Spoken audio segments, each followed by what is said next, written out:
You were told this was a story about titans, about walls, about freedom. You believed that for a while.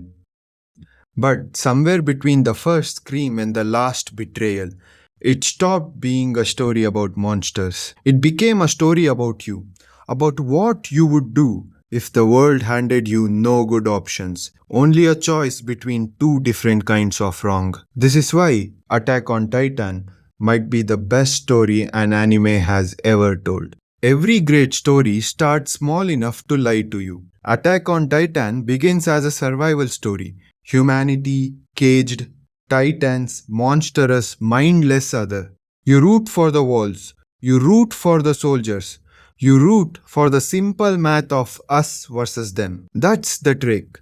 Because the show isn't interested in you rooting for humanity. It's interested in what happens when you find out humanity was never one side to begin with. The Titans were never monsters. They were the mirror. Think about the moment it broke you. You have won. Everyone does. Maybe it was a rooftop. Maybe it was a basement.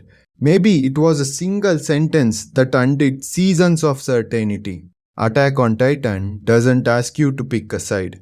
It asks you to notice that you already did, and that the side you picked was built on withheld information, generational trauma, and the simple human need to believe your suffering meant something. That's not a plot twist, that's the entire architecture of the story. Every character who does something unforgivable, you understand why. Not forgive, understand.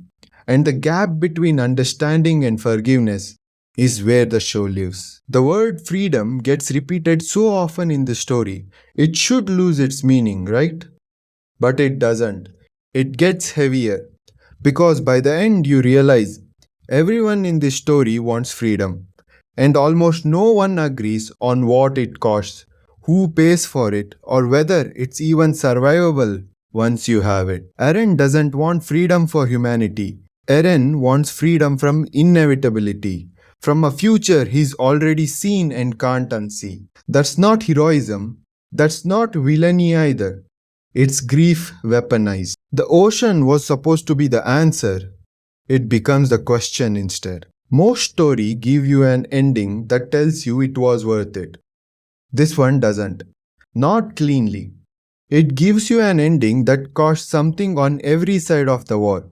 An ending that refuses that easy catharsis of a clean villain finally losing. That's rare. That's uncomfortable. That's why people argue about it years later.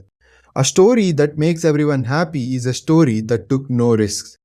Attack on Titan took the risk of making you sit with an ending you have to think about instead of one you get to simply feel good about. Not the best anime, the best story. Because a story isn't measured by how satisfying its ending feels in the moment.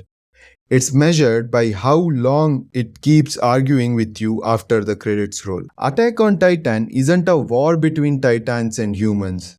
It's a war between stories people tell themselves to survive and what happens when those stories collide. That's not fantasy, that's history. That's every generation inheriting a war it didn't start and can't fully end. The walls were never made of stone.